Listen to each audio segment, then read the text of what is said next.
Hey everybody, Weston here with the Hidden Gibbon, and Avatar's pretty much all been revealed right now, and I am extremely excited for it. I've been singing its praises nonstop as a huge fan of Avatar The Last Airbender, Avatar Legend of Korra, and I love magic. I have been so excited, and I think that the Avatar set is another one of those sets like Final Fantasy that shows the very best of what Universes Beyond can do.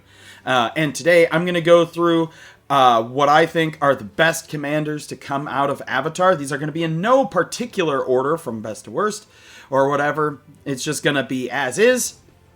And so without further ado, let's get into the first one you see here. So we have Iroh, Grand Lotus. Let me zoom in here a little bit. Look at me and my terrible video editing skills. He is a 5/5 for 3 generic, a green, a blue, and a red. And he has Firebending 2, which means, of course, when he attacks, you add 2 red mana to your mana pool during that step. And then during your turn, each non-lesson instant and sorcery card in your graveyard has flashback. And the flashback cost is equal to that card's mana cost. And then, during your turn, each lesson card in your graveyard has flashback 1. So we're getting a whole bunch of lessons from this set. A lot of them are strong, some are mid, some are weak, but a lot of them can be chaff that you can fill into your graveyard to just flash back for generic value.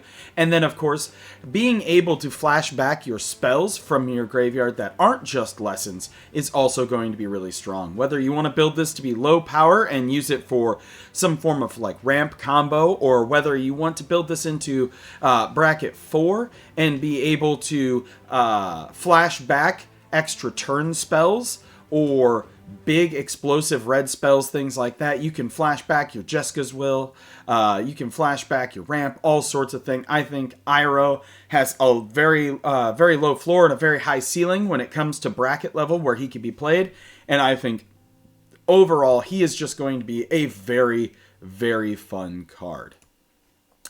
Next, we have Katara, Waterbending Master. Now, I haven't seen a lot of people talk about this card, and ever since she was previewed early, I have very, very much liked this card. So, who is she? So, Katara, Waterbending Master, is a 1/3 for 1 generic, 1 blue, and says whenever you cast a spell during an opponent's turn, you get an experience counter. And when Katara attacks, you may draw a card for each experience counter you have. If you do, discard a card. Experience counters are coming back to Magic in a big way in this set. There are a lot of them that are going to be coming in. In fact, another commander we have on this list is going to be dealing with them. But give Katara some unblockable, poke through with her to draw a whole bunch of cards, and she fits perfectly as a mono blue control commander, right? You're not going to be doing a whole lot of attacking. You're going to be wanting to get your value engines, so you're going to cast your brainstorms, your instant speed draw spells already, your instant speed scry spells, your counter spells, things like that. Load up your deck and then replace them all by attacking with an unblockable Katara via Whisper Silk Cloak or Silver Shroud Costume or Brotherhood Regalia. I think she has a lot of potential for combo. I think that she can be a very high bracket, strong commander with control. And since she is only a 2-drop, you can afford to lose her a couple times. Next up, we have our other experience counter commander in Toph, Earthbending Master. So Toph is a 2/4 for 3 generic and 1 green, and she has Landfall. Whenever a land enters the battlefield under your control, you get an experience counter. And whenever you attack, you Earthbend X, where X is the number of experience counters you have. Now, in the deck tech that I do for Toph here, I put in an infinite combo. So a way to get infinite experience counters, if you want to go that route at a higher bracket level, is you play Lotus Cobra, you play Nantuko, Springheart Nantuko. You play some other earthbending cards, and you animate one of your lands, right? Animate a forest. Have a forest on there. So then you have your animated forest, you bestow your Springheart Nantuko onto that forest, and then you put a land into play. Whether you play a land that turn, whether anything else, but you put a land into play, it triggers the landfall not only on Toph, but also on Springheart Nantuko and your Lotus Cobra. You take the mana from your Springheart Nantuko and that first land that you put into play, and you pay the 2.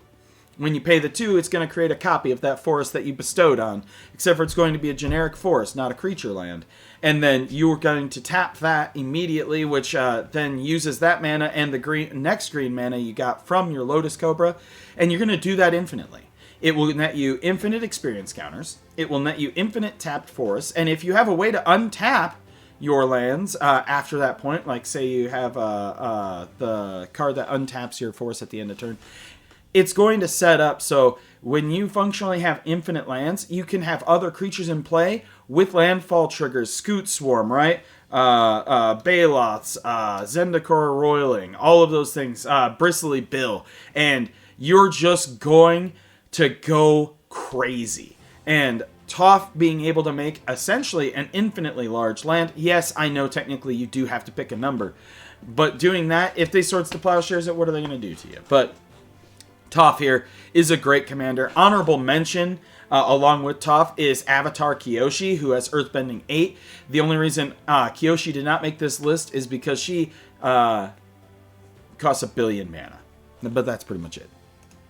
Next, we have the Cabbage Merchant. He's a food commander, another mono green. I'm telling you, friends, green got a lot of power-ups in this set, and especially amongst Earthbending. And so what's the Cabbage Merchant do? He's a 2/2 for 2 generic, 1 green, and whenever an opponent casts a non-creature spell, you create a food token. That's going to happen a lot. And then, whenever a creature deals combat damage to you, you sacrifice a food.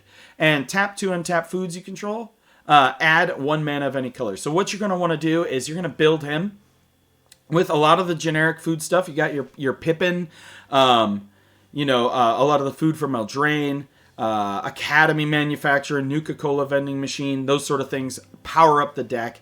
And then with the Cabbage Merchant's deck, you're going to play every single fog effect that you can think of. Put your Isokran Scepter in there so that way you can fog a whole bunch of times. Protect yourself. You can play things like Ensnaring Bridge. You can play things like Crawl Space to minimize the amount of attackers coming through.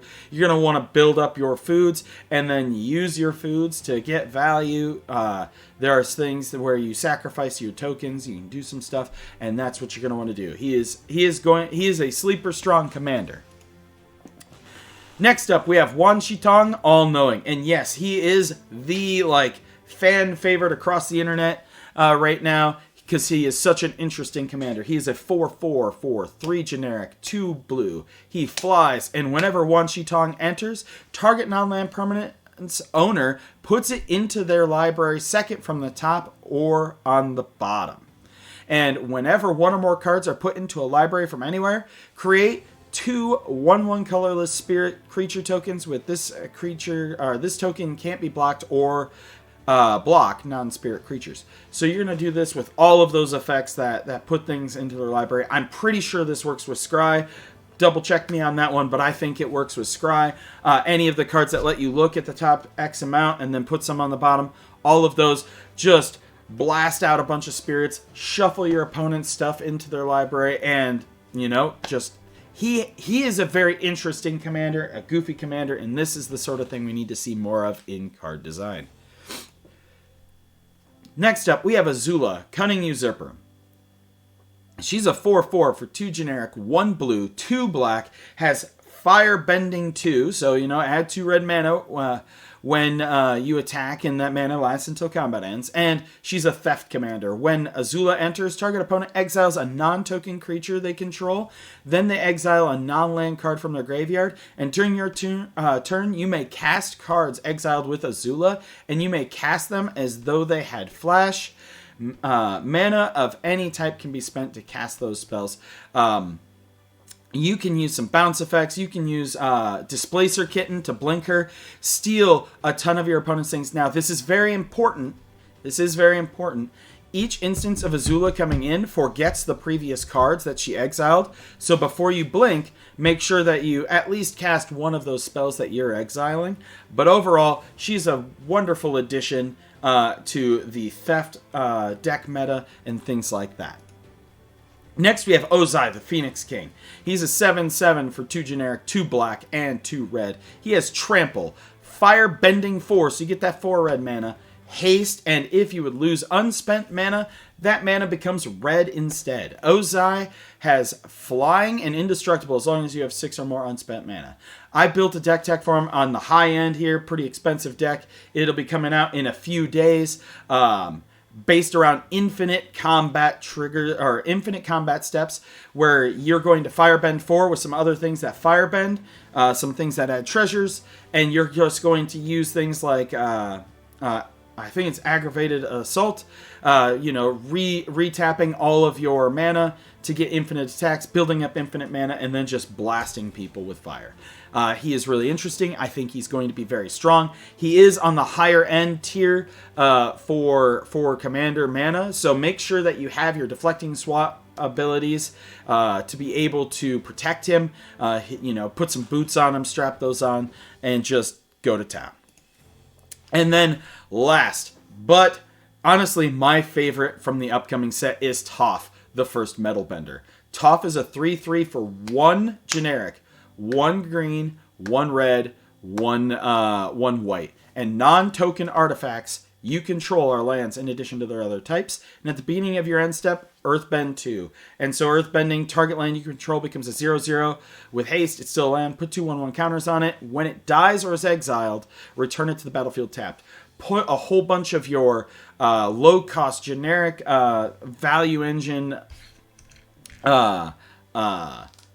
artifacts in there. There'll be lands. They'll trigger your landfall. So this is a good melding of an artifact and a landfall deck. Taking 2 of the strongest casual commander concepts, landfall and artifacts, and bring them together and just go to town. I have a deck tech for this as well. This one was revealed early, so that's back earlier on the channel. I will try to link the ones that I have deck techs to down in the description below. But as you can tell, I'm so very excited for this set, friends. I saved up some money so I could reserve a Jumpstart box and a regular box. I cannot justify $600 for a collector box, which really kills me because I love Avatar: The Last Airbender. But let me know, what commanders are you excited for in the comments down below? Which ones do you think have high potential? Is there one that I'm sleeping on? Is there one that you think that I'm pointing out here that other people are sleeping on?